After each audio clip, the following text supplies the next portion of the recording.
스님 너무 미남이세요. 와, 그렇습니까? 세상에. 제가 하긴 아니 제가 농담이 진짜입니다. 너무 해맑아 보이십니다. 제가 한때 별명이 김법우님. 네. 제가 있잖아요. 옛날에 별명이 예. 이쁜이었어요. 어느 때요? 너무 나가시는데. 옛날에 그때가 10대, 20대, 30대, 40대 스님. 20대였습니다. 아니 제가 네. 제가 사실은 어려서부터 자꾸 못생기고 가난하고 그래가지고 제가 되게 열등감 뭐 이런 좀 힘들게 사실은 이제 어린 시절을 보냈는데 군대를 갔어요. 뭐 제가 80년에 군대를 갔으니까 뭐 우리 때만 해도 그래도 군기가 좀 있던 때죠. 처음에 이제 자대 배치를 받으니까 저보다 3개월 빠른 바로 윗기수 고참이 넌 뭐 이렇게 못생긴 놈이 와가지고 부대 망신시키냐고 막 뭐라 그러는 거예요. 그래서 제가 아이 뭐 누구는 뭐 못생기고 싶어 못생깁니까? 하고 그냥 속으로 그냥 불평만 했죠. 한 1년쯤 지났는데 이제 그 고참이 또 부르는 거야. 근데 그때는 이제 이미 친해졌죠. 그랬더니 야 너는 왜 보면 볼수록 이쁘냐? 너 앞으로 이쁜이 해라. 그래가지고 그때부터 제가 그 별명이 이쁜이가 됐어요. 그래서 제가 이제 복학을 했잖아요.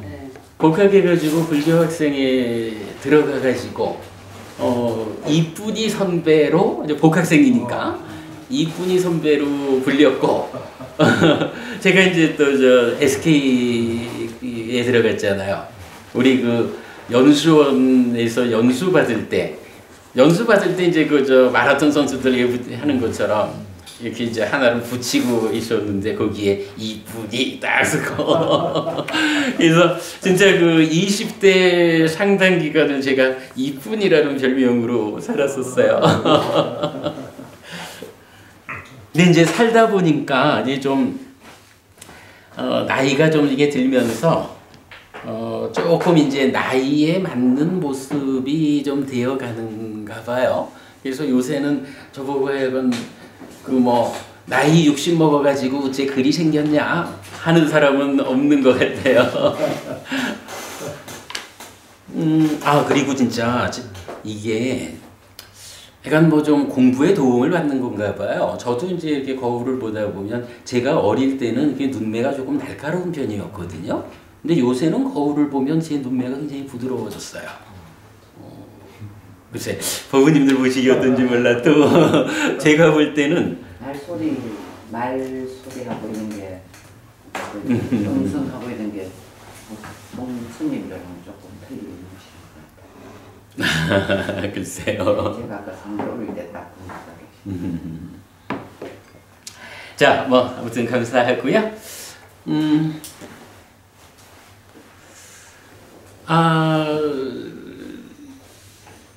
오늘 낮 시간 법회를 제가 요즘 우리 하는 공부의 주제 같은 연결선상에 있지만 뇌과학에 대한 불교의 입장이라는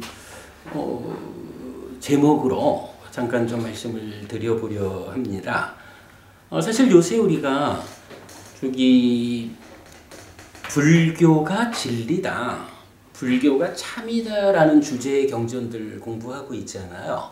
그래서 처음에 깨사무띠경, 우리 깔라마경이라고 알려져 있는 이 경에서도 보면 글쎄 세상에 초기 불교를 공부하는 불교 신자들이 참 그런 오해를 많이 하더라. 아니 부처님이 내 말도 믿지 말라고 말하지 않았느냐? 라고 깔라마경을 근거로 말하고 있지만 사실은 그 경을 우리가 봅시다. 제발전 경을 절반만 보고 이렇다라고 말도록 합시다. 이런 얘기 우리 하잖아요. 깔라마경에서 보면은 분명히 이러한 어떤 이유로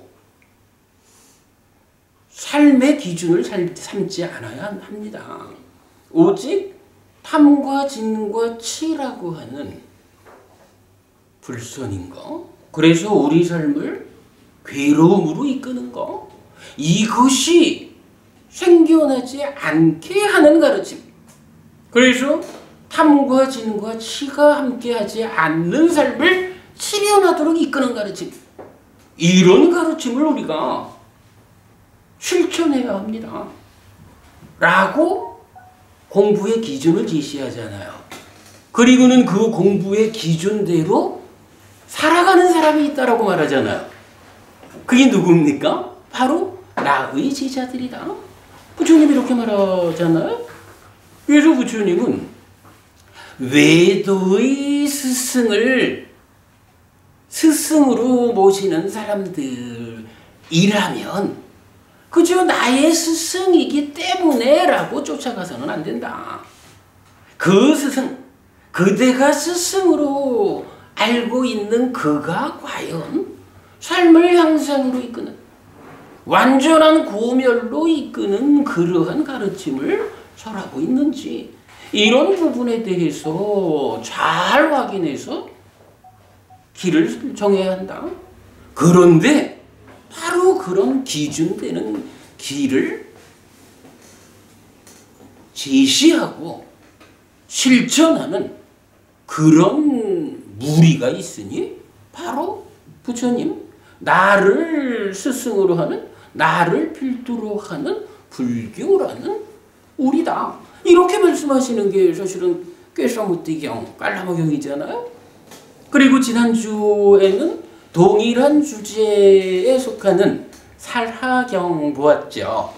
살하경에서는 탐진치의 머리가 무엇일까? 라는 주제를 이제 거기에 좀 더 추가해서 설명해주고 있고요.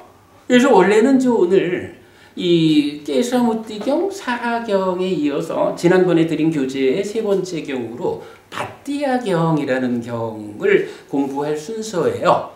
그런데 제가 그 밧띠아경 공부하기 전에 요 한 가지 이야기를 좀 먼저 하고 가는 게 좋겠다라고 싶어서 좀 소개를, 좀 제 이야기를 하려고 합니다. 자, 어쨌든 이제 지금 이렇게 우리가 공부하는 경이 알려주는 이야기, 불교가 부처님 가르침이 진리다, 참이다. 이것이 우리 삶의 기준이다. 이거를 공부하고 있어요. 그런데 글쎄, 오비일학 이렇게 말하나요? 까마귀 날자 배 떨어진다라고 말하듯이, 여러분 아시다시피 우리가 이제 법회를 하면 이제 여러 곳에 동영상으로 이렇게 제공이 되잖아요. 그러다 보니까 저와 연결되는 곳들에서 이런저런 분들이 무언가 조금은 좀 해피 스님이 말하는 이런 불교가 진리다, 참이다 라는 이 사실에 대해서 반감을 표현하는, 근데 모르겠어요. 이게 그야말로 까마귀 날자 배 떨어지는 식으로 당신들이 하는 이야기를 하는 것이 시기적으로 맞은 건지 어떤지 모르지만, 어쨌든 이제 좀 그런 표현들, 불교가 진리라고 말할 수 있을까? 세상에 진리라는 것이 있기는 있는가? 이제 이런 식의 표현들이 자꾸 이제 만나지는 거예요. 이게 참 좀 이상해요.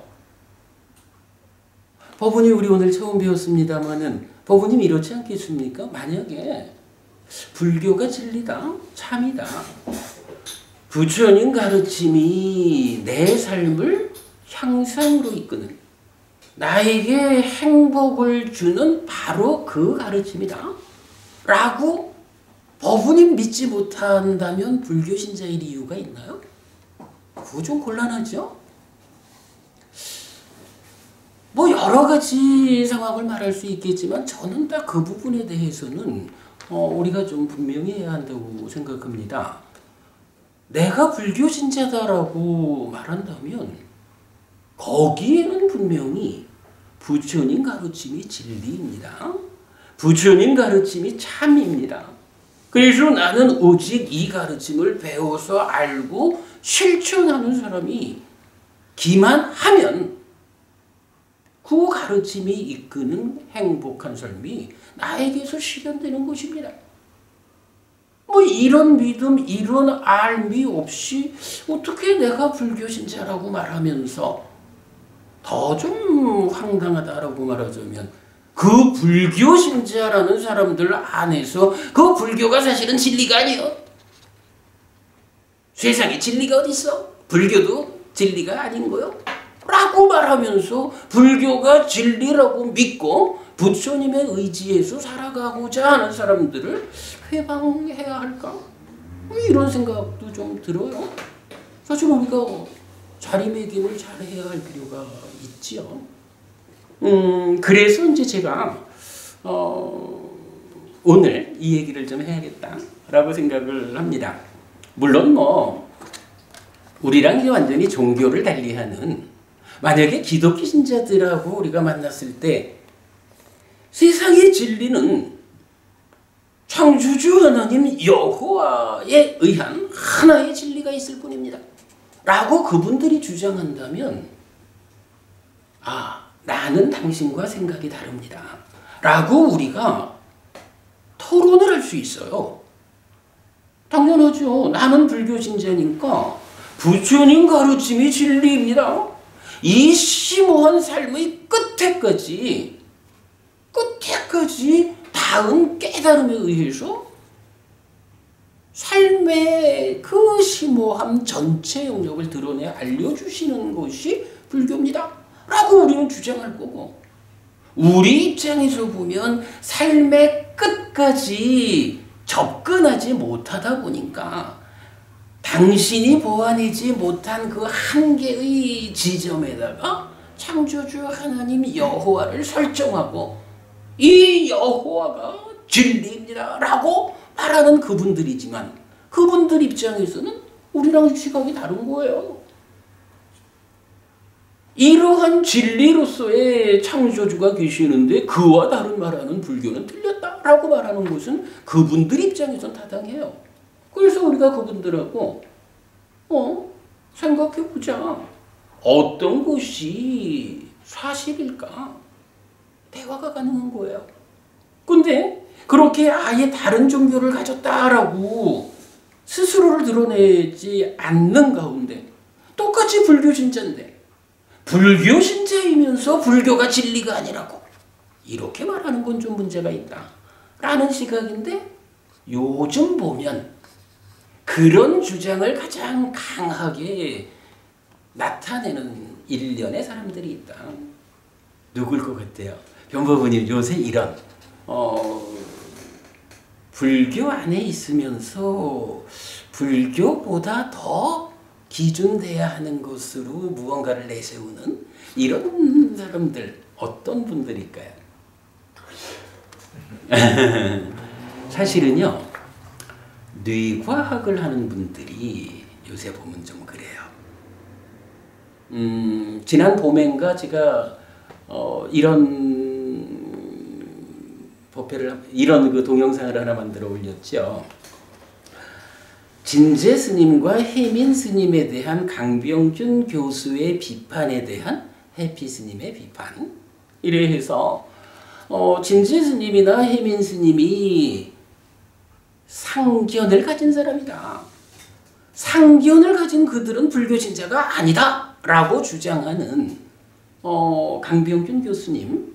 우리가 어차피 공적으로 드러나 있는 거니까 우리가 실명을 말해도 되지요. 그 강 교수님이 불교 언론에다가 직접 그렇게 비판을 했단 말이에요. 몇 년 전에 그 비판하신 거를 제가 금년 초에 보았죠. 그래서 제가 보고는 이분이 이런 주장을 했구나.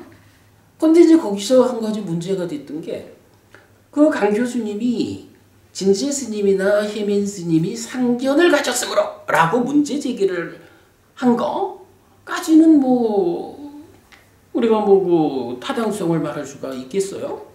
그런데 문제를 제기했으니까 거기에 대한 대안이 제시돼야 되잖아요. 그 대안의 자리에 무엇을 제시하냐 하면 뇌과학을 중심에 두고 단견을 말하는 거야.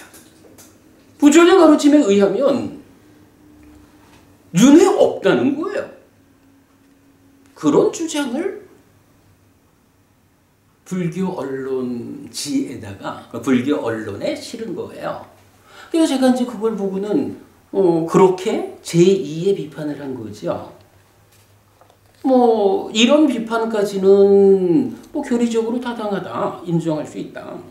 그런데 상견을 비판하고 대안으로 단견을 제시했다라는 이거는 참으로 우스꽝스러운 일이다. 부처님은 단견도 상견도 다 극복하고 연기를 우리 삶에 참된 모습으로 제시하고 있다. 어떻게 상견을 극복한 그 자리에 단견을 세울 수 있을까? 근데 사실은 우리 교리적으로 보면 단견은 상견보다도 더 낮은 단계의 사견이라고요. 단견은 일찌감치 극복되는. 그러니까 수행을 통해 가지고 아이고야 몸이 죽어도 내 마음이 소멸하는 게 아니구나. 다음 삶으로 이어지는구나라는 것을 이건 스스로 확인이 가능한 거니까 그렇게 되면 윤회하지 않는다라고 주장하는 저 사람들은 전혀 이 마음이 몸 따라 죽지 않는다라는 것을 보완하지 못한 낮은 공부다라고 할 수 있는 거예요. 사실 불교가 더 비중을 두고 극복하는 것은 이렇게 몸 따라 죽지 않는 것으로의 이 마음이 신두교에서 주장하듯이 아뜸아닌 신의 분신이어서 상라가 정이라는 특성을 가지는 뭐 이런 본질적인 거 아니다. 부처님께서 깨달아서 드러내 주신 바에 의하면 매 순간의 삶의 결과들을 누적해 가면서 매 순간 변화하는. 그런데 이 마음이 그 변화의 과정에서 단 한순간도 명색이라는 몸이라는 것과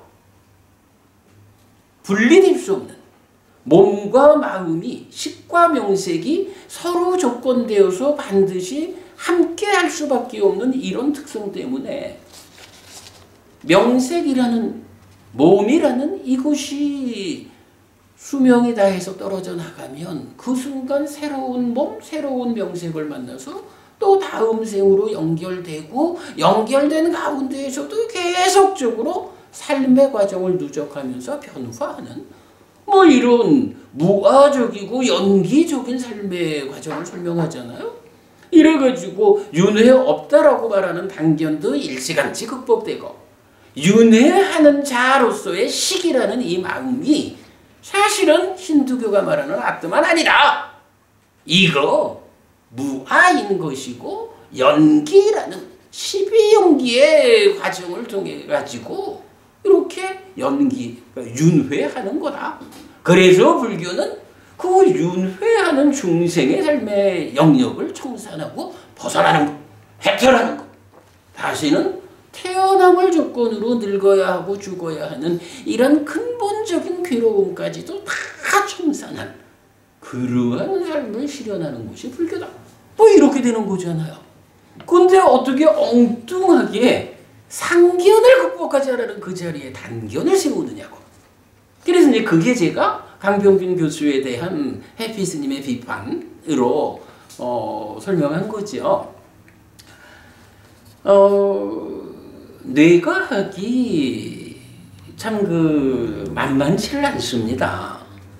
저도 뭐 때로 뇌과학을 전공하는 분들하고 이렇게 대화를 좀 해보지만 뇌과학이 굉장히 삶의 많은 부분을 상세하게 설명하고 있다라는 거는 사실이지요.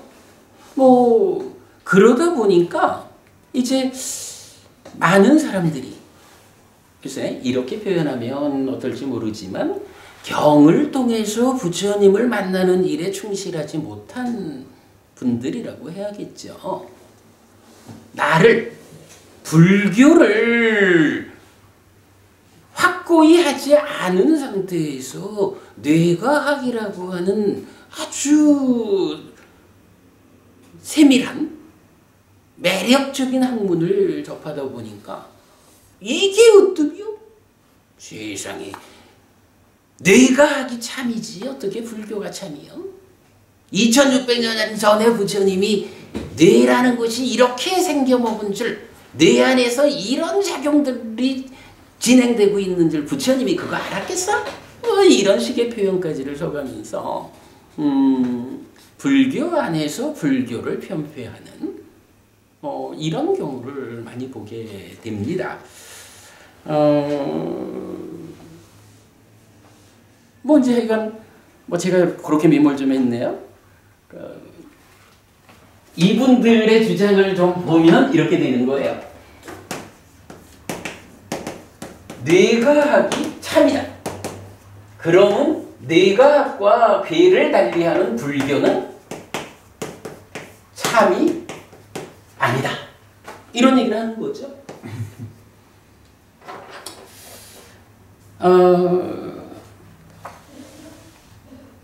근데 사실은 이 부분이 극복하기 쉽지 않은 문제 제기라고 보아야 하는데 어쨌든 그래도 우리 법회가 삶의 심오함의 끝에 닿은 부처님의 깨달음, 그 깨달음의 근본 자리를 드러내는 공부를 우리가 하고 있으니까 천상 우리가 뇌과학의 이러한 시도로부터 우리를 지키는 뭐 그런 일을 해야 하겠다라는 생각이 좀 듭니다. 그래서 이제 이렇게 생각해 봤는데, 자, 제가 뭐 이건 간단하게 좀 정리를 해 봤는데 이렇습니다.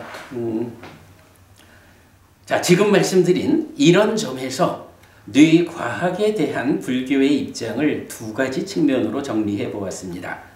우선 어떤 밴드에서의 문답과 거기에 적은 저의 글입니다. 이랬어요. 뭐 제가 참여하는 밴드니까 뭐 당연히 불교 신자들이 모이는 밴드고요.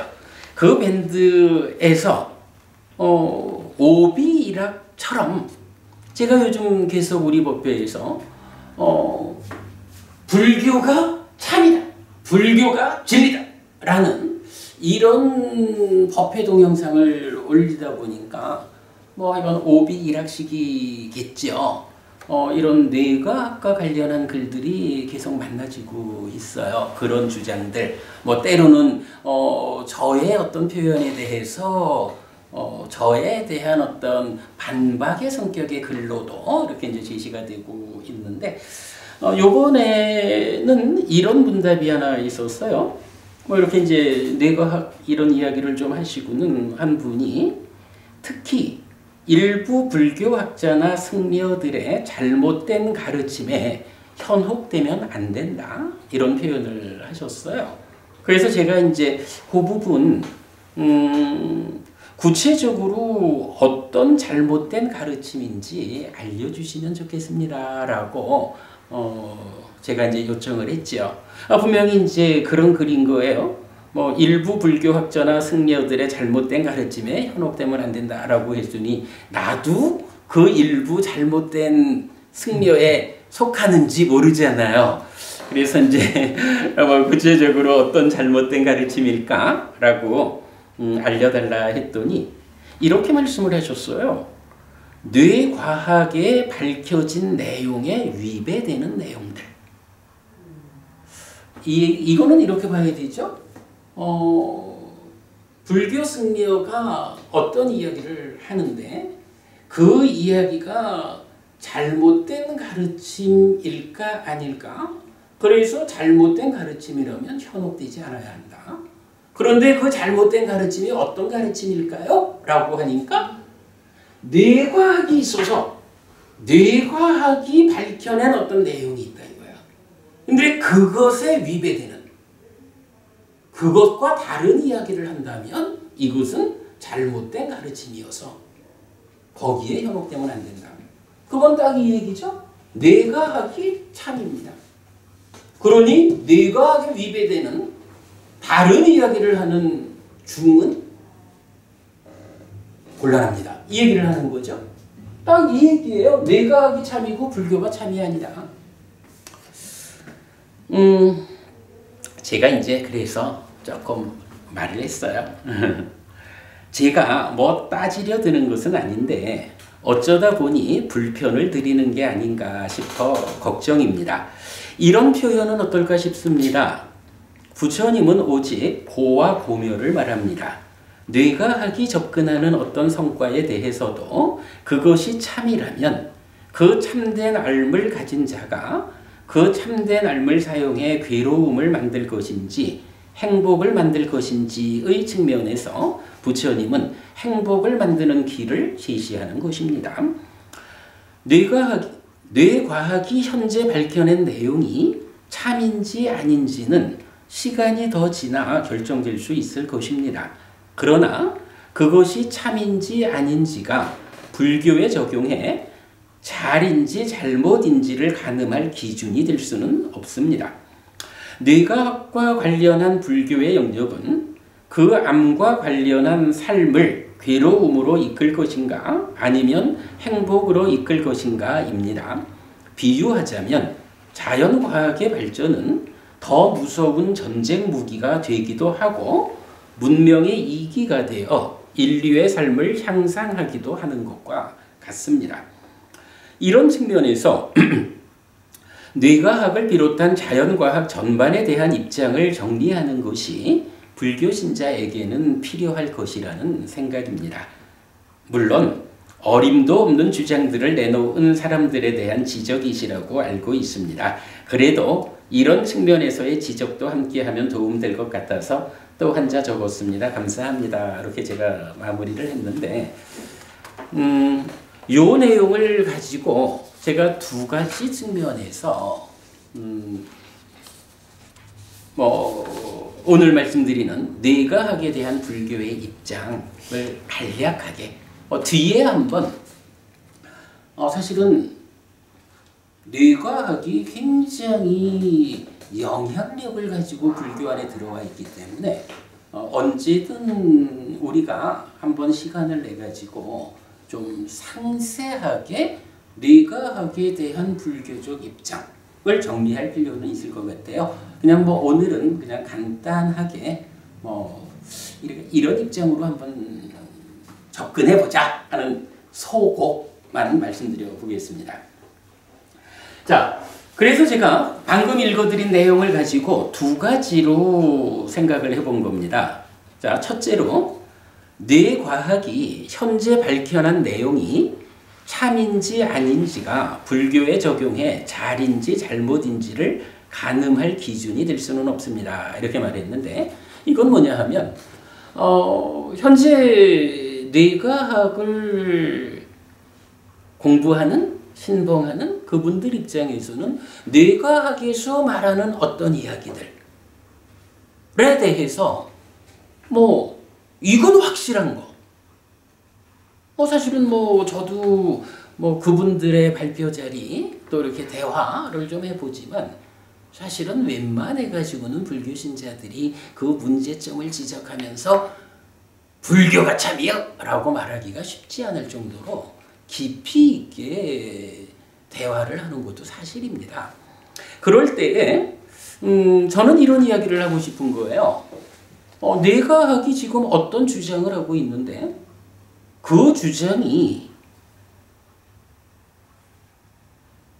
현재 뇌과학이 말하는 그것이 우리 삶에 대한 완전한 해석일까 아닐까? 이 부분에 대해서 아직까지 우리가 좀 확정짓지 못한다 해도 그게 완전한 설명이다, 참이다, 아니다라는 것과는 별개로 뇌과학의 어떤 판단이 불교에 대해서 뇌과학의 입장에서 볼 때 불교가 잘하고 있는 것인지 잘못하고 있는 것인지, 불교 신자가 또 불교학자나 불교의 승려가 어떻게 설법을 한다라고 할 때 그 설법이 올바른 설법일까 잘못된 설법인가를 판단하는 근거로 뇌과학의 어떤 입장이 저울이 될 수는 없다. 이제 이런 얘기를 하는 겁니다. 자, 이 얘기 이렇게 좀 적어봤어요. 뇌 이전의 영역에 대한 설명은 삶의 심오함의 끝에 닿은 부처님의 깨달음의 내용입니다. 뇌과학이 현재 밝힌 내용의 일부가 참이라 해도 그것은 심오함의 영역이 배제된 표면적 삶의 영역에 적용되는 제한적 사실에 불과합니다. 그 제한적 사실을 기준해서 심오함의 끝에 닿은 부처님의 깨달음의 내용의 진위를 가름하자는 것은 어리석음입니다. 자, 이렇게 이제 보자는 겁니다. 우리가 이제 경에 의거해서 삶을 설명하는 가장 간단한 방법이 이런 거죠. 삶이라는 것은 인식과 행위다. 그렇죠. 산다는 것이 무엇다? 라고 인식하고 인식된 대상에 대해서 내가 어떤 행위하는, 액션을 취하는 이게 사는 거죠. 그런데 가르침에 의지해서 이러한 삶을 보면 인식과 행위가 전혀 다른 곳으로 동떨어져 있지를 않다는 거죠.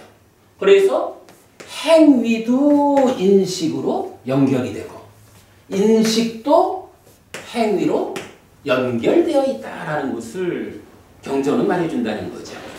자, 김보부님, 요거 행위를 인식으로 연결하는 요 자리에는 어떤 것이 역할을 하죠? 우리 얼마 전에도 한번 보기는 했죠? 이거 잘 기억해야 됩니다. 이게 부처님은 욕이 들어가는 것을 괴로움의 뿌리다라고 말을 할 정도로 중요한 거예요. 예. 찬다인데 이게 이제 뭐 일반적으로 중생들은 찬다라가 이렇게 되죠. 찬다. 요 마음 십자 안 붙은 욕이죠. 그리고 라가가 탐이고. 그래서 찬다라가 욕탐이라는 것이 행위를 들쳐업고 인식에 전달하는 이런 일을 한다라는 걸 우리가 알고 있죠. 그런가 하면 이제 불교를 가장 불교답게 만드는 영역이 있죠. 노부부님은 요거 말씀하실 수 있나요? 인식을 행위로 전달하는 요 자리엔 뭐가 있죠? 알겠는데 그 단어는 잘 모르겠어요. 근데 뭔가 있죠. 근데 요거하고는 어떤 차이가 있죠? 요거는 그냥 들쳐업고, 그러니까 지게처럼 들쳐업고 가서 내려놓는 역할을 하는 거죠. 행위 상태를, 그죠? 내 마음속에 행위 상태를 들쳐업고 인식에 가서 내려놔주는 역할을 참다라가 한다면, 여기는 지금 이제 요거는 생각이 안 난다 하지만 이건 하시는 거죠. 그냥 들쳐업고 가는 게 아니라 가공한다. 예, 여기에는 가공의 과정이 있다라는 거죠. 그리고 이 가공 과정을 딱가라는 단어로 우리가 찾아낸 거죠. 그리고 이렇게 가공 과정을 거치면 여기서 가공의 결과로 가래라는 것이 생겨나고 자기화된다. 이런 부분을 우리가 알고 있는 거죠. 그래서 이 가공 과정을 이제 우리가 뭐라고 부르냐 하면 가래의 형성 또는 자기화 과정 이렇게 부르죠. 근데 이 안에서 어떤 일이 진행이 되나요? 인식을 통해서 생겨나는 것이 있죠. 무엇이 생겨나나요? 식이 생겨나고 이 식과 함께 3,4합 촉을 거쳐가지고 수가 함께 생겨나죠. 그러면 이 가공 과정 안에서 이루어지는 것은 식이 수를 인식하는 과정이 있는 거죠. 그리고 요 과정에 함께 작용하는 것으로 상이 있는 거죠. 뭐 요런 것이 이제 우리가 뭐 오늘 저녁 12연계 수업에서도 이제 좀 더 설명을 해야 되지만 이제 요 부분을 이제 말하고 있죠. 자, 그럴 때에 요 가공 과정하고 가공 과정의 바깥쪽 하구를 설명하면 어떤 차이를 말할 수가 있나요? 요게 조금 이제 우리가 그림을 달리 그리면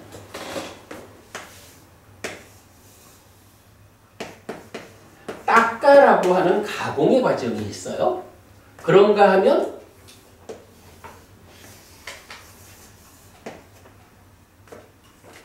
가공된 것으로부터 행위가 진행되고 행위는 다시 인식으로 연결돼서 이 과정을 거치는 거죠.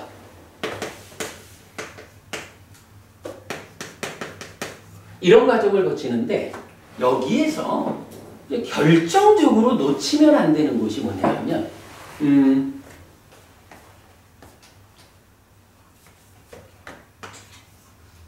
요 경계의 자리 여기에 무엇이 있느냐 하면 우리가 표현을 하자면 여기에 몸이 있어요. 그리고 몸과 함께하는 삶의 과정이 이렇게 진행되는데 이것이 요 식으로부터 식이 인식하는 여기죠. 요 닦아라고 하는 이 안에서는 어떤 특징을 가지고 있느냐 하니 몸과 함께 작용하지 않는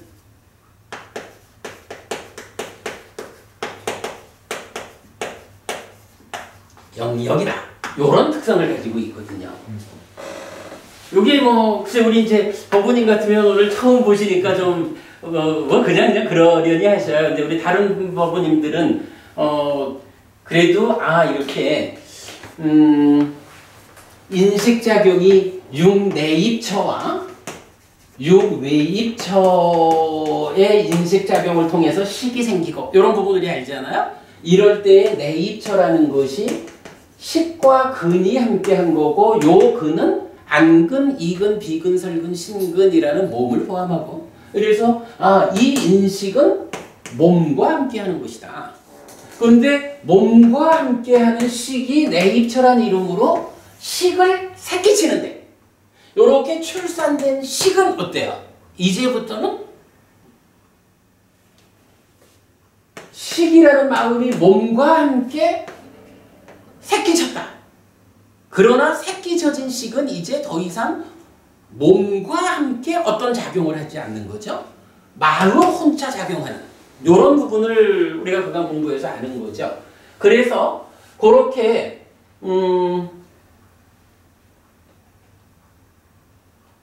몸과 함께 행위하고 인식하는 삶의 과정의 중간에 인식과 행위를 연결하는 이제 가공의 과정에는 어떤 특징이 있느냐 하면 그 작용의 측면에서 몸과 함께 하지 않는 거예요. 근데 요때 이게 말이 좀 참 조심스러운 게 뭐냐 하면 몸과 함께 작용하지 않습니다 이러면은 아니 마음은 항상 몸과 함께 한다면서요. 마음이 몸을 떠날 수 없다면서요. 마음이 몸을 떠날 수 없는데 어떻게 마음이 몸과 함께 작용하지 않는다는 말을 하나요? 이런 문제 제기가 가능한 거예요. 근데 여러분 이 부분은 우리가 충분히 이해할 수 있는 거죠. 마음이라는 것 자체가 내 몸을 벗어날 수는 없어요. 몸과 마음은 서로 조건되기 때문에 몸의 영역 밖으로 나갈 수는 없죠. 그렇다고 해서 이 마음이 어떤 물질 알갱이처럼 뭐 심장 안에 마음의 토대가 있다든가 뭐 이런 식으로 어떤 물질적으로 설명되는 어떤 형상, 어떤 근거를 갖는 건 아니죠. 왜냐하면 마음은 물질 아니거든요. 다만 삶이라는 것이 그런 거야. 몸과 마음이 서로 조건되기 때문에 마음이 몸을 떠날 수는 없어. 유체이탈 이런 거 부처님에 의하면 불가능한 얘기. 이렇게 되는 거죠. 그러나 이렇게 존재하기를 몸 안에 있어야 된다? 몸을 떠날 수 없다라는 거 하고 행위를 하는 데 있어서 행위를 하는데 몸과 함께 행위하느냐 아니면 몸과 만나기 이전에 마음의 독자적인 어떤 행위 과정이 있느냐 이런 부분은 구분될 수 있는 거겠죠. 그 얘기를 하는 거죠. 그래서 이제 요 닦아라는 가공 과정 안에서는 몸과 함께 작용하지 않는다라는 특성을 가지는 거죠. 그리고 바로 요 닦아라는 그리고는 이렇게 몸과 함께 하지 않는 영역에서 인식과 내적인 행위를 하고 나면 그 다음에 삶은 몸과 함께 하는 영역 가래의 영역으로 다시 넘어오는 거죠. 이렇게 삶은 표현하자면 마음이 자기 혼자 인식하고 행위하는 내면의 영역하고 그 결과로 가공된 상태에서 몸과 만나서 몸과 함께 행위하고 인식하고 이때 뇌라고 하는 거는 몸인가요? 아닌가요? 뇌도 몸이에요. 그죠? 그래서 우리가 신구의 삼업 이러면은 신업이야 당연히 마음이 몸을 통해서 행위하는 거고 구업이라는 거야 마음이 말을 통해서 행위하는 거고 의업이라는 것은 마음의 행위죠. 그러면 이 마음의 행위라는 의업은 사실은 이것도 뇌라고 하는 그러니까 우리 남에게 직접 드러나 전달되는 몸과 말의 행위는 아니지만 뇌라고 하는 몸과 만나서 몸과의 서로 조건 가운데에 남에게 드러나지 않는 생각 과정을 거치는 것을 의업이라고 하죠. 그리고 부처님은 그 내면에 의업이라고 하는 뇌와 더불어 생각하는 우리 알죠? 저기 의라고 하는 것은 식이든 심이든 몸과 함께하는 상태의 마음이에요. 그래서 뇌라고 하는 몸과 함께하는 마음 상태로 행위하는 그 이전에 아직 뇌라고 하는 몸과 만나기 이전 상태로의 심이라는 마음을 경전은 말해주는 거죠.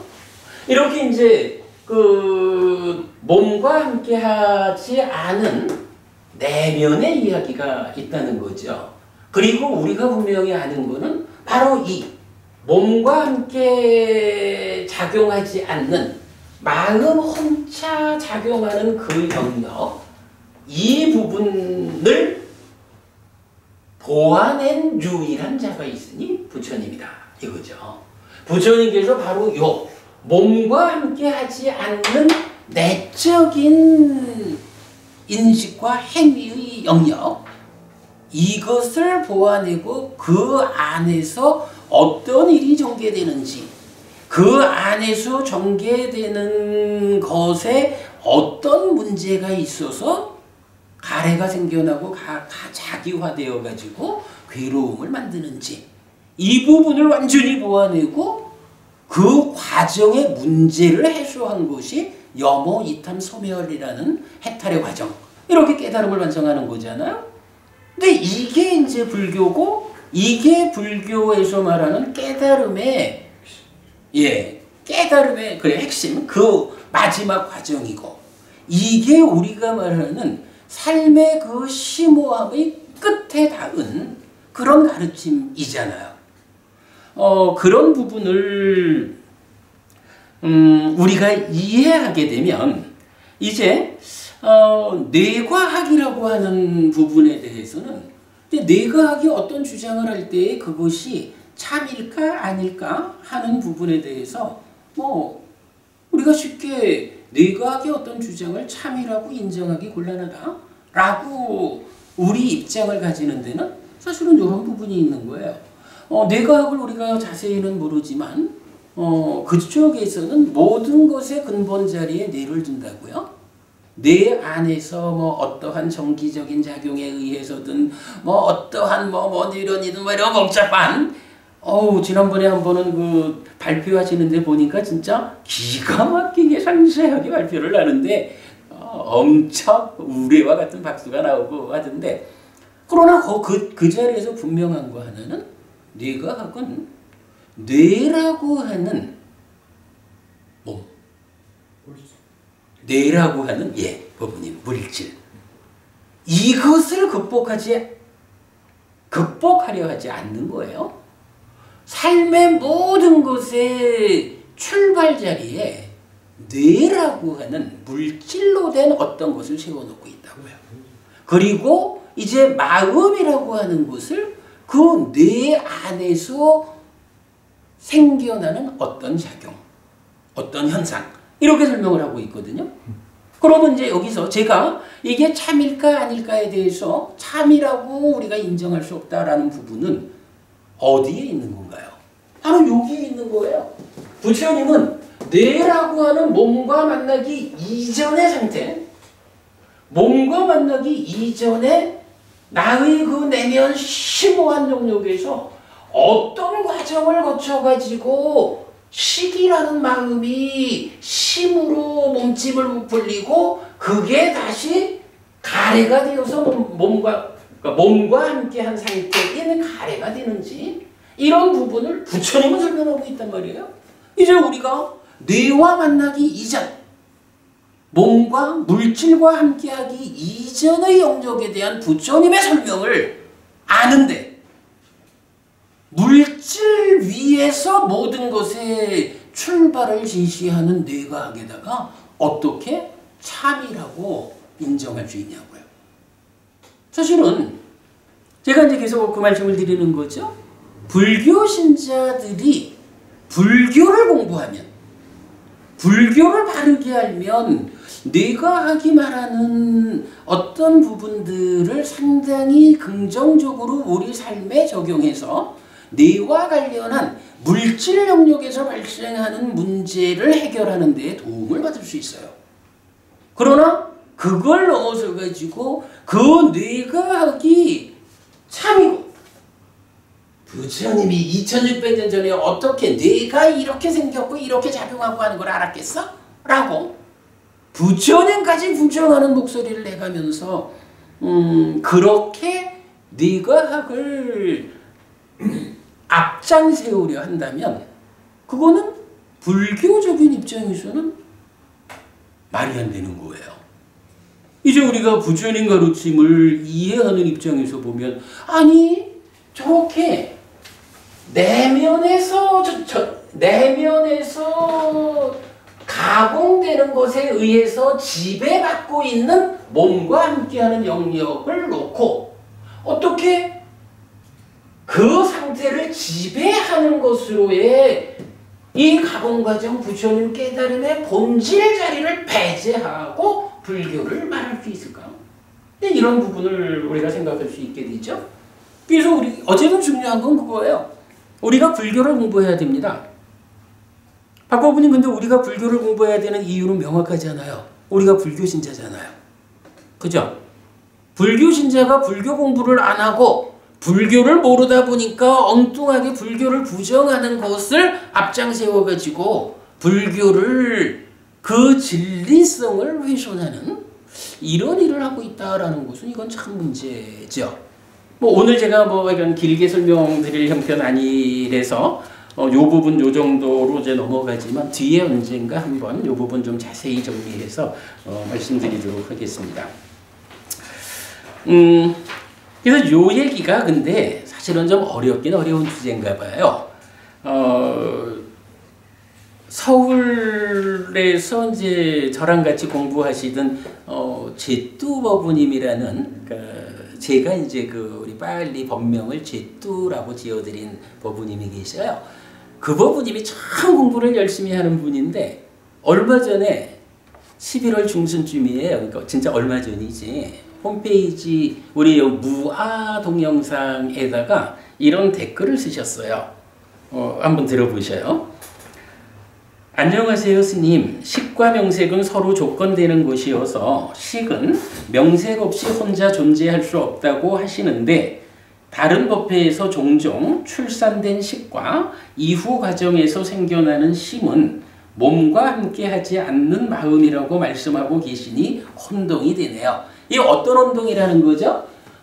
이 자리에 있는 식과 명색 이게 서로 조건되기 때문에 떠날 수 없는데 이 식과 이 심을 말하는 이 내면의 과정을 말할 때는 스님 자꾸만 몸과 함께 하지 않는 마음이라고 말하니 이런 이야기죠.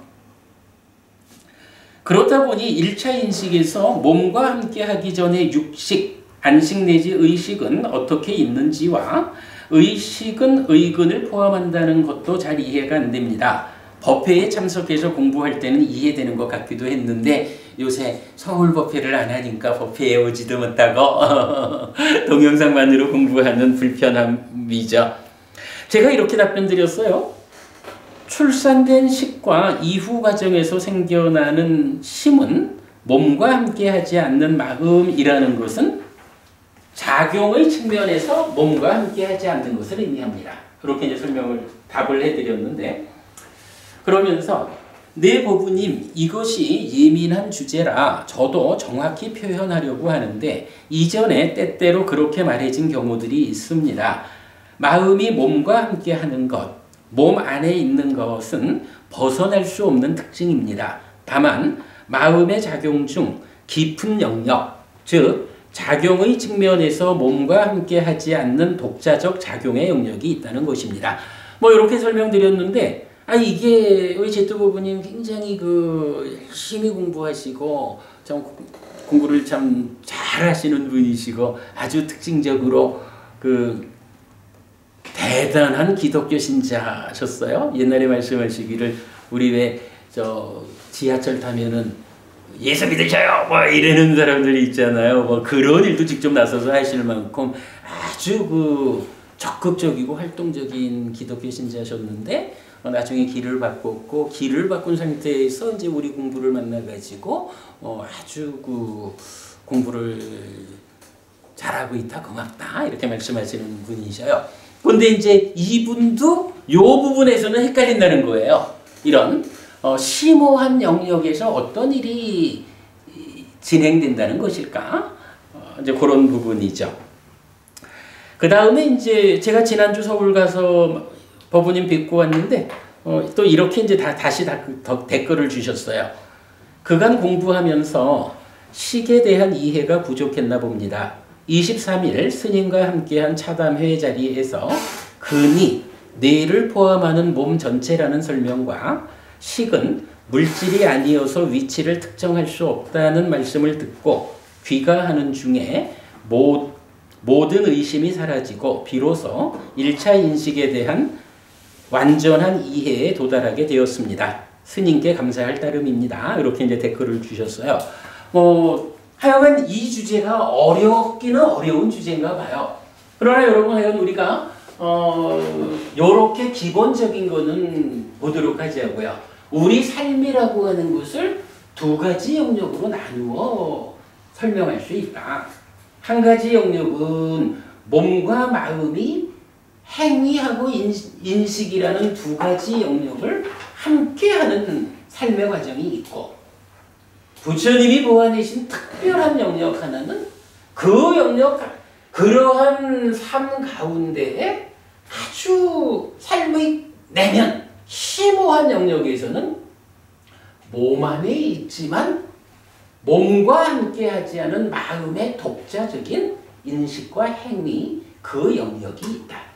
그래서 그러니까 몸과 함께하지 않는 마음만의 독자적인 삶의 과정이 우리 인간들의 삶의 가장 깊은 영역에 있고 그것이 표면에 몸과 함께하는 삶의 영역을 지배한다. 부처님은 그 심오한 영역의 그 영역을 보완해서 그 안의 문제를 해결하는 것으로서 깨달음의 본질을 삼고 있다. 이것이 부처님이 설명하는 우리 삶이기 때문에 이제 이런 심오한 영역을 보완하지 못하는 사람들이 뇌가 됐든 뭐가 됐든 몸과 함께하는 표면의 영역에서 현상적으로 드러나는 것만을 가지고 삶을 설명하는 것은 완전하지 못하다. 이런 삶에 대한 이해를 우리가 확고히 하면 뇌과학이라는 것은 사실 굉장히 중요해요. 저 사실 최근에 조금 좀 문제가 있어가지고 어제 가서 MRI 찍고 왔거든요. MRI 진짜 뇌 부분을 머리 부분을 MRI를 찍고 왔는데 MRI를 찍는 동안에 제가 그 생각이 들더라고요. 야, 도대체 인간의 과학적 능력이라는 것은 어떤 거길래 어떤 과정을 거쳐온 거길래 이렇게 나의 머리에다가 그게 뭐 정확히는 모르지만 어떤 그 전기적인 신호를 가지고 뇌 이 부분을 다 해체를 했다가 다시 재조합을 해가지고 뭐 어떤 그 머리 상태의 정보를 알아내는 이런 거라 하대요. MRI가. 그런 일을 어떻게 할 수 있을까? 참 대단한 능력이다. 이런 생각이 드는데 또 그런 부분을 우리가 거부할 이유는 없거든요. 다만 분명히 알아야 되는 것은 그렇게 과학적으로 접근하고 우리 삶에 무언가 혜택을 주는 이것은 그 영역이 몸과 함께하는 표면의 영역에 있다. 몸과 함께하는 영역은 몸에 대한 완전한 해석을 전문으로 하는 그 자연과학에 의지해야 한다. 뭐 이런 부분을 우리가 거부할 이유는 없어요. 다만 무엇이 참일까 깨달음일까 하는 그 기준은 그런 몸과 함께하는 영역에서 MRI가 내 머리에 어떤 이상이 있을까 없을까는 찾아줄 수 있지만 MRI 잘하면은 내가 행복해지나요? 그거하고는 다르죠. 뭐 이제 이런 부분도 좀 하게 생각이 들었었어요. 자, 그래서 이제 요 주제 조금 더 말하자면 이 주제는 확장하면 프로이드의 정신분석 묘의 학문, 의학, 철학이나 유식에게도 적용됩니다. 부처님이 상으로서 설명하는 심오한 영역을 식으로 잘못 해석하는 까닭에 삶의 문제에 대한 완전한 치유에 이르지 못하는 불완전함을 드러낸다고 하겠습니다. 요건 무슨 얘기냐 하면 이제 뇌과학이라고 하는 것은 마음의 문제를 어떻게 접근하는 거예요? 마음의 문제를 몸이라고 하는 물질이라는 영역 위에서 물질을 근거로 생겨나는 마음, 이렇게 마음을 해석하는 게 되는 거죠. 그러니까 따지자면 이건 유물론적이고 필연적으로 단견으로 가게 되죠. 그런데 이제 그 외에 마음과 관련해서 뭐 대표적으로 우리 곁에 있는 것이 이제 서양식으로 말하자면 프로이드가 말하는 정신분석 이런 게 있죠. 뭐 요새는 사람들 이 얘기하면 이제 프로이드 보는 사람들은 다 옛날 뭐 부닥닥이지 이렇게 이제 표현을 합니다만은, 그러나 이제 우리가 일반적으로 마음에 대한 삶에 대한 어떤 해석 이렇게 말하자면 프로이드가 뭐 표면의식, 전의식, 무의식 이러는가요? 잠재의식, 무의식. 잠재의식, 무의식 이렇게 말하죠. 네. 이렇게 이제 마음이라는 것을 세 개의 영역으로 구분해서 설명한 이제 이런 부분이 마음에 대한 서양 학문적인 시도가 되죠. 그런가 하면 사실은 또 유식이라는 것도 그렇죠. 유식도 아레아식, 말라식, 그리고 뭐 전육식 이러면서 이게 심이다, 의다, 식이다 이렇게 이제 말을 하는데, 이것도 따지자면 그래요. 표면에 있는 식과 중간에 있는 말라식 의와 내면에 있는 아레아식 심, 이런 식으로 뭐 프로이드하고 대등한 모습을 보여줘요. 아마 그런 것 같아요. 저기 독일인가는 유식학과? 대학의 유식 전공이 벌써 250년이 됐다든가 뭐 그러니까 뭐 프로이드가 자기 혼자 생각으로 무의식, 잠재의식, 뭐 전 표면의식 이랬겠어요. 뭐 유식 이런 거 보고 참고해서 이제 그렇게 했겠죠. 뭐 이제 이런 해석이 있는데 이제 부처님 생각하고는 어떤 차이를 보여주나요? 부처님은 사실은 표면에 있는 이 식이라는 것과 이 내면에는 무엇을 말하나요? 부처님은 내면에 있는 요 자리를 상이라고 말하지 식이라고 말하지 않는다는 거예요. 우리가 자주 말하는 거지만 부처님은 당신의 깨달음을 닦아봤잖아 라고 해서 닦아의 영역을 벗어남 이렇게 표현을 하죠. 나의 깨달음은 닦아의 영역을 벗어나는 깨달음이다. 이러면서 중생을 뭐라고 부르냐 하면 중생은 알라야. 중생을 특징 짓는 말이 알라야라고요. 그럼 이 중생을 특징 짓는 알라야라는 말은 상으로부터, 상이 이게 번뇌니까 번뇌로부터 비롯되는 닦아라는 영역, 그래서 가래를 만드는 중생의 삶. 깨달음이라는 것은 바로 번뇌를 부수고 그래서 상이 치유됨으로써 닦아로부터 벗어나는 깨달음. 이게 부처님 깨달음의 본질이니까 그렇다면 알라야라고 하는 것은 상을 지칭한다. 이렇게 보는 것이 합당하다. 이렇게 이제 우리가 상을 지칭하는 게 아니고 상을 가지고 있다, 포함하고 있다며. 아니 상 자체죠. 상 자체. 아니 그래 상 자체를. 예, 상 자체. 알라야라는 알라야가 상을 말하는 거죠. 알라야가요? 예, 알라야가 상을 말하는 거죠. 그런데 이제 유식에서는 이 알라야를 상이라고 하지 않고 알라야에다가 식을 알라야식 이래 함으로써 부처님이 상이라고 제시한 거를 식이라고 말하기 때문에 부처님은 심의식을 어떻게 말해요? 의, 식, 심 이렇게 돌아가는 거잖아요.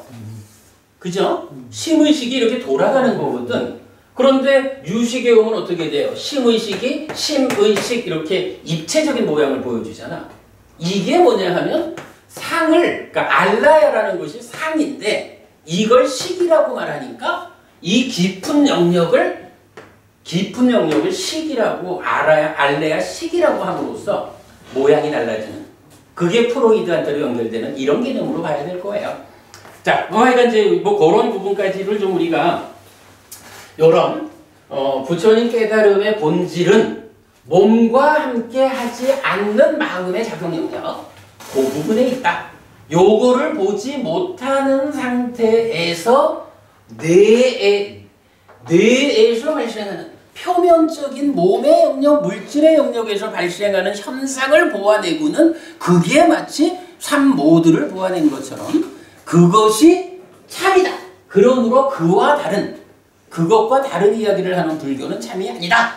이렇게 말하는 것은 곤란하다. 라는 걸로 이제 일단 뇌과학에 대한 불교의 입장의 첫 번째 이런 대략적인 이야기를 한 거로 하고요. 그 다음에 이제 두 번째 이야기는 이렇게 하려고 합니다. 자, 불교는 어느 분야에 속하는 학문, 기술이 아닙니다. 모든 분야의 학문, 기술을 인정하고 그 학문, 기술의 삶에 대한 적용에서의 이익을 이끄는 종교입니다.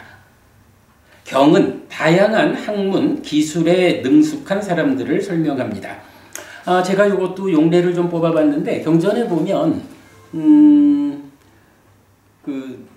능숙한 자 해가지고 뭐 예를 들어서 금세공자 이러면 능숙한 금세공인이거나 그의 제자이거나 이런 식으로 뭐 우리 삶의 과정, 그 당시 뭐 이런 인도겠죠. 인도에서 뭐 금세공을 하는 사람이든 옹기를 굽는 사람이든 마차를 만드는 사람이든 뭐 요즘 같으면 떼비리가 될 거야. 목욕을 도와주는 사람이든 뭐 이게 여러 이런 능숙한 기술 영역을 설명하는 용어들이 많이 나오고 그걸로서 예를 많이 들어요. 그게 이제 경은 다양한 학문 기술에 능숙한 사람들을 설명합니다. 시대적 조건들의 변화에 따라 지금은 뇌과학이라는 학문, 의료 분야에 능숙함이 생겼습니다. 자, 요 표현이 뭐냐 하면 뇌과학이라고 하는 이것이 경에서 말하는 능숙한 금세공인 이거나 그의 제자거나 능숙한 도공이거나 그의 제자거나 뭐 이런 식으로 말하듯이 능숙한 뇌과학자거나 그의 제자거나 라고 말할 수 있는 우리 삶의 하나의 학문 기술의 영역이다 이거예요. 김법부님 요거 우리 그렇게 말해도 되겠죠? 뇌과학이라는 게 그렇게 일단 뇌과학을 봐야 할 필요가 있다. 그런데 아마도 뇌과학이 다른 학문, 기술에 비해 특별함이 있다면 마음과의 접점에 있다는 점일 것입니다. 이렇게 제가 표현해 봤거든요. 사실은 뭐 부처님 당시에도 많은 기술들이 있었고 지금 이 세상에는 훨씬 더 많은 기술들이 있죠. 그런데 유독 그 많은 학문 기술 분야 가운데 지금 뇌과학이 이렇게 불교를 직접 뇌과학이 참이기 때문에 불교는 참이 못되죠? 라고까지 말을 주장을 하게 되는 이유가 무엇일까? 라고 생각해 보니까 한 가지 특징이 있다는 거예요. 뇌과학이 바로 이 자리에서 뇌라고 하는 것이 몸의 일부인데 그 중에 마음하고 접점이 되는 마음이 의라고 하는 마음 요거는 심 더하기 몸인데 바로 심 더하기 몸의 자리에 있는 그 몸이 바로 뇌다 보니까 마음하고의 접점에 있다라는 그 특징 때문에 뇌를 공부하는 사람들은 뇌에서의 어떠한 조건에 따라서 이러저러한 어떤 마음의 현상들이 생겨나니까 이렇게 현상적으로 마음이 변화하는 요거를 가지고 여기서 마음이 생겨난다 뭐 이렇게 본다거나 마음과 몸의 접점이라는 것에서 이게 그대로 마음이구나 라고 착각하는 문제가 있는 것이 아닐까. 그래서 뇌과학을 하는 분들이 마음에 대한 문제를 뇌 안에서 해결했다라고 생각하는 것 같다. 그러나 불교적으로는 부처님은 그 뇌와 만나는 그 마음이 뇌와 만나기 이전에 어떤 과정을 거쳐서 어떻게 생겨나서 어떻게 변화해가지고 뇌하고 만나서 의 업으로 전개되느냐 이걸 설명하고 있는데 이 부분을 접근하지 못한 상태에서 불교를 표방하는 이런 일이 진행되고 있다. 이렇게 이제 말씀을 드린 거예요. 물론 심을 원인으로 신구의로 업을 짓는다는 점에서는 뇌뿐 아니라 몸과 말의 모든 행위도 마음과 연결되어 있다고 해야 하지만 그래도 뇌가 훨씬 더 심에 가까운 자리에 위치한다고는 말할 수 있습니다. 이건 우리 현상적으로 보겠죠. 그러나 그것뿐입니다. 뇌과학이 불교를 가늠할 수 있는 기준이 되어야 하는 이유는 어디에도 없습니다. 그러면 우리가 이건 분명히 알아야 되는 거예요. 그리고 우리가 불교 신자라서가 아니고 물론 불교 신자다라고 하면 당연히 이거 아니고 이렇게 돼야 되는 거죠. 근데 이거는 불교 신자가 아니라 해도 부처님이 설명하는 우리 삶의 저 심오한 이야기 그 깊은 삶의 그 영역을 설명을 들으면 뇌에서 진행되는 어떤 현상으로 삶을 설명하는 것은 아주 표면적인 그 얕은 이야기에 불과하구나. 어떻게 우리가 부처님이 설명하는 그 깊은 이야기를 보고서도 내가 삶의 모든 것을 설명한다고 말할 수 있을까? 당연히 불교가 참이다. 이런 결론을 내릴 수가 있는 거예요. 그걸 보지 못하니까 문제지. 우리가 경전을 해석해서 세상에 알리는 대에는 뭐 이런 역할도 있는 거죠. 자, 그리고는 이제 마무리 이렇게 보겠습니다. 불교는 고와 고멸입니다. 자연과학이 조금 발전했던 시절에도 제법 많이 발전한 지금에도 불교는 그 과학기술의 산물에 대한 삶의 관점에 자리합니다. 요게 이제 어떤 말을 제가 한 거냐 하면요. 자, 우리 뭐 알죠? 부처님, 나는 오직 고와 고멸을 말한다.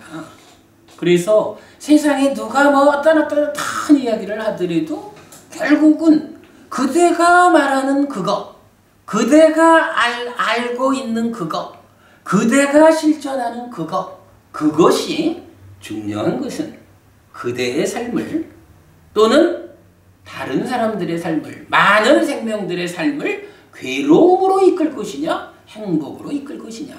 만약에 그대가 그대 스스로이거나 다른 생명들과 더불어 행복을 실현하고 싶다면 그때는 나의 가르침을 배워라. 또 사실 불교는 오직 거기에 있는 거죠. 부처님 말씀. 그래서 부처님 당시처럼 뭐 자연과학이 조금밖에 발전하지 못했던 시절, 또 그동안 이제 계속 단계적으로 발전해 왔죠. 지금은 제법 많이 발전했죠. 그렇지만 사실 과학자들은 지금의 자연과학의 수준이 뭐 제가 이거는 언제 들은 얘기인가? 한 10년, 20년은 지난 얘기인 것 같은데 아마도 이런 얘기를 들었던 것 같아요.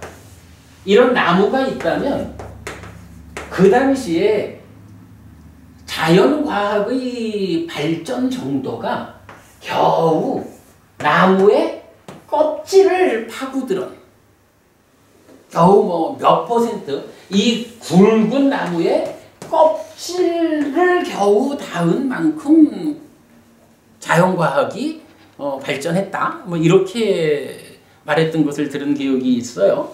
그러니까 지금 제법 많이 자연과학이 발전한 것 같지만 사실은 아직도 이 자연과학은 엄청 더 많이 발전해야 되는 상황이 있죠. 그래서 지금 정도의 과학 수준을 가지고 뭐 모든 것을 다 결정하려고 애쓸 이유도 없죠. 그러나 어쨌든 불교는 그 과학 기술의 산물에 대한 삶의 관점에 자리합니다. 이랬어요. 요게 이제 무슨 표현이냐 하면 자연과학이 얼만큼 발전하느냐에 따라서 생겨나는 것들이 있다고요. 뭐 우리 역사적으로 보면 칼이 생겨나잖아요.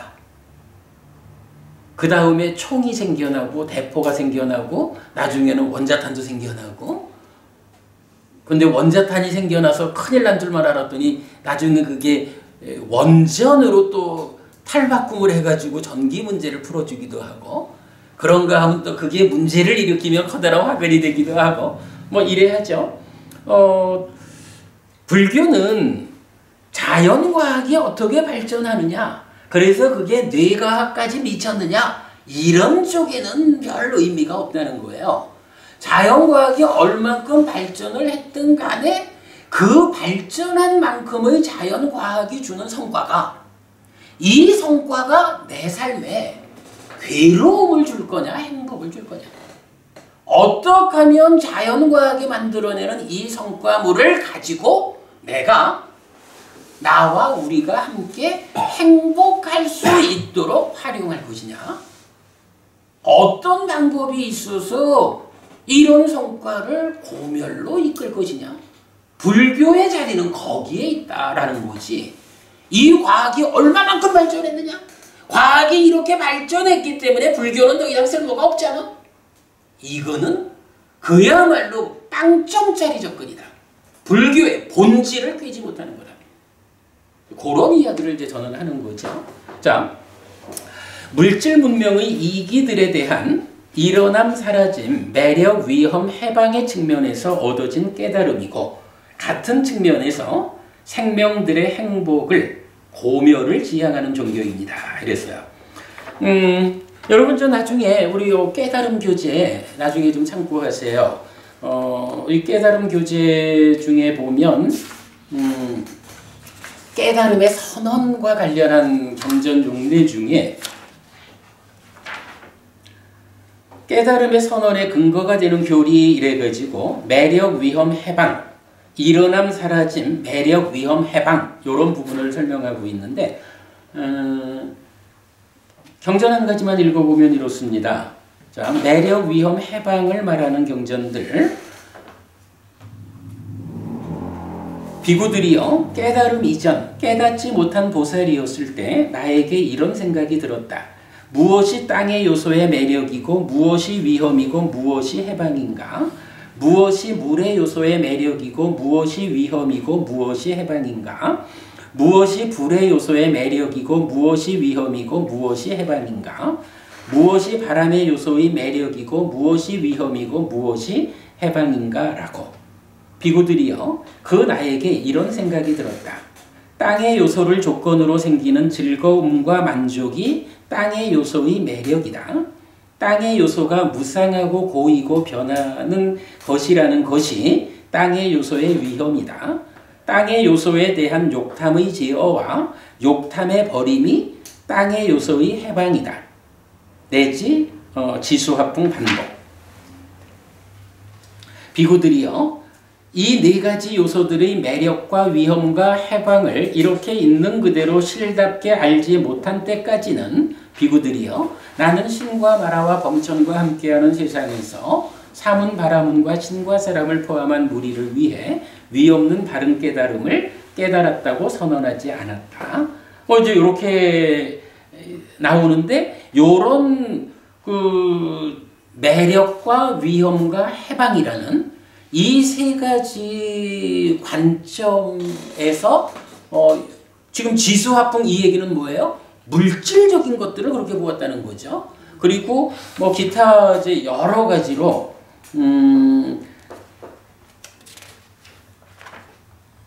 지수화풍 4대, 고치원, 육내입처, 유계입처, 세상, 5가지 기능, 6가지 기능 이런 우리 삶에 중요한 모든 것들에 대해서 후전에는 다 어떠한 것들의 매력이 있다. 근데 그것에는 그 매력을 얻고자 하는 여기서 매력은 이제 행복과 기쁨 이렇게 나왔죠. 그거를 얻는 과정에서 수반되는 위험이 있다. 괴로움, 아픔이 있다.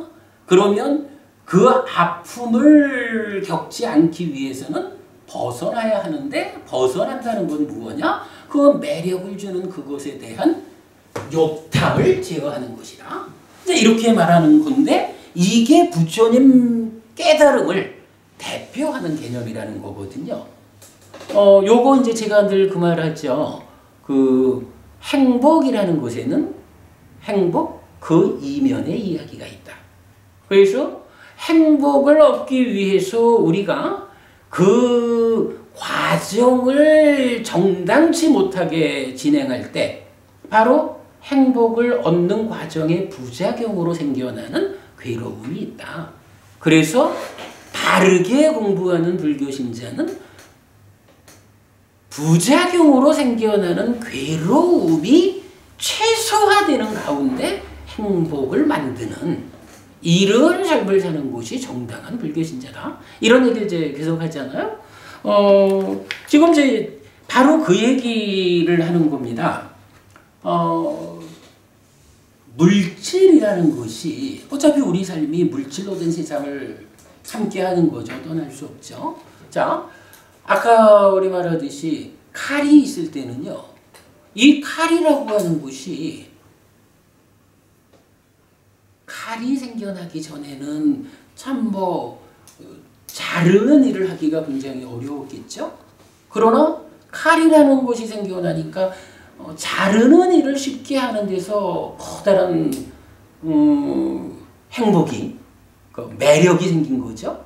그러나 자르는 일을 쉽게 한다라는 그 부분에서 이제 그 칼을 사용하는 데서 제어되지 않으면 어떻게 되나요?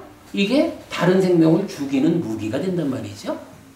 그렇다면 우리가 칼이라는 것을 잘 활용해가지고 삶에서 편리함을 취하면서도 다른 생명을 죽이는 데 따르는 부작용을 겪지 않으려면 이제 우리가 바로 삶의 과정에서 욕탕을 잘 제어해야 하는 뭐 이런 식으로 불교는 자연과학이 어떠한 발명을 만들면 그 발명품에 의해서 부작용으로 생겨나는 괴로움의 문제를 해결하고 그러니까 삶의 편리를 제공하는 그런 역할로 바로 고멸의 실현으로 물질적 세상을 이끄는 그런 일을 하고 있다는 거죠. 나중에 촉이 생겨났을 때도 마찬가지겠죠. 뭐 총에서도 그랬을 거고 대포가 생겨나도 마찬가지일 거고 그러한 것들이 생겨날 때는 전쟁 목적으로 생겨났는지 모르지만 그러한 것들의 방향을 돌리면 우리 삶에 커다란 혜택을 주는 것이 되고 뭐 이제 대표적으로 말하면 원자탄이 개발되었지만 원자탄이라고 하는 살상 무기이기도 하지만 그것에 어떤 방법을 적용시키느냐에 따라서 뭐 요즘 앞으로 원전이 배제된 전기 수급이라는 것은 세계적으로도 생각할 수 없는 거잖아요. 뭐 하여간 또 뭐 여러 가지 하여간 전쟁 무기일 수 있지만 그것이 어떻게 방법을 바꾸면 우리 삶에 커다란 쓰임새를 갖느냐 뭐 이런 식으로 모든 것이 다 매력이 있으면 그 이면에 부작용으로의 위험이 있고 그 위험을 최소화하면서 매력을 극대화하기 위해선 어떤 보살함이 있을까? 욕탐의 제어다. 이제 부처님은 이렇게 불교를 제시하는 거죠. 이렇게 불교가 물질이거나 물질 위에 서 있는 어떠한 것 그것이 뭐 학문이든 기술이든 뭐 어떤 그 성과물이든 그 자체와 대등하게 동일하게 불교를 세워가지고 뇌과학이 이렇게 발전했으니 뇌과학에서 알려주는 성과를 이렇게 볼 때 그러니 이제 더 이상 불교를 어떻게 참여를 할 수 있느냐 이렇게 접근하는 어리석음을 범하지 않아야겠다. 뇌과학이 발전한다라는 것은 그러한 뇌과학이라는 하나의 학문 기술 그 분야에서의 발전이고 그 분야에서의 발전을 어떻게 고멸의 측면으로 행복으로 이끄는 활용을 할 거냐의 측면에서 고진멸도 사성제를 제시하는 불교가 위치하고 있다. 그러므로 불교는 학문 분야로서의 뇌과학을 활용해서 삶을 향상으로 이끌 수 있는 참인 것이다. 그게 하나의 도구로서 쓰여야 하는 뇌과학을 참이라고 하면서 불교를 참이 아니다라고 말하는 이런 어리석음을 범하지 않아야겠다. 이런 이야기를 합니다. 마무리 이렇게 했습니다. 이런 것이 불교입니다. 어줍지 않게 뇌과학에 대한 환상 위에서 불교를 편폐하면 안 됩니다. 이래 했어요. 제가 사실은 뭐 최근에 있었던 이야기들이 지금 우리가 공부하는 깨사무띠경부터 몇 가지 앞으로 한 3번 정도 더 수업을 해야 될 것 같은데 이 몇 개의 경전들을 통해서 부처님께서 불교야말로 참이다 진리다라고 선언하는 이 공부를 하는 과정에서 바로 그 불교의 진리성을 훼손하는 사람들이 불교 안에서 많이 다수가 있다라는 이런 문제점 때문에 뭐 좀 어설픈 이야기지만 이렇게 한번 의견을 피력해 봤습니다. 뒤에 요 주제 한번 좀 자세하게 제가 잘 정리해서 다시 한번 말씀드리도록 하겠습니다. 오늘 낮 수업 이렇게 마치겠습니다. 수고하셨습니다. 요 얘기를 좀 잘 정리해 보고 싶었는데 생각 밖으로 이게 설명하기가 어렵네요. 어렵죠. 예. 우리 어렵습니다. 그리고 내가 현대 과학과 예. 불교로 가는 이게요. 예. 이게 이제 과학이 불교의 교리를 뒷받침해 줄 때 종교와 과학이 같이 성장할 수 있는 그런 일인데. 예. 근데 많이 지금 현대 과학이 불교 교리를 많이 뒷받침해 주거든요. 똑같은 그렇죠. 예. 아니지만은. 예, 그게 이제 그래서 사실은 과학이 발전할수록 불교가 더 그 세력을 얻는다 이렇게 말하는 건데, 근데 이제 이게 아마 그거 같아. 그러니까 마음하고의 접점 관계 때문에 마음의 문제를 내가 풀어서 이 개념으로 뇌과학이 접근을 하니까 뇌과학만은 불교를 부정하는 이런 게 되는 것 같아요. 근데 굉장히 많아요. 과학의 그게 그 한계라 한계. 예. 물질 문명의 한계. 그렇다고 봐야죠.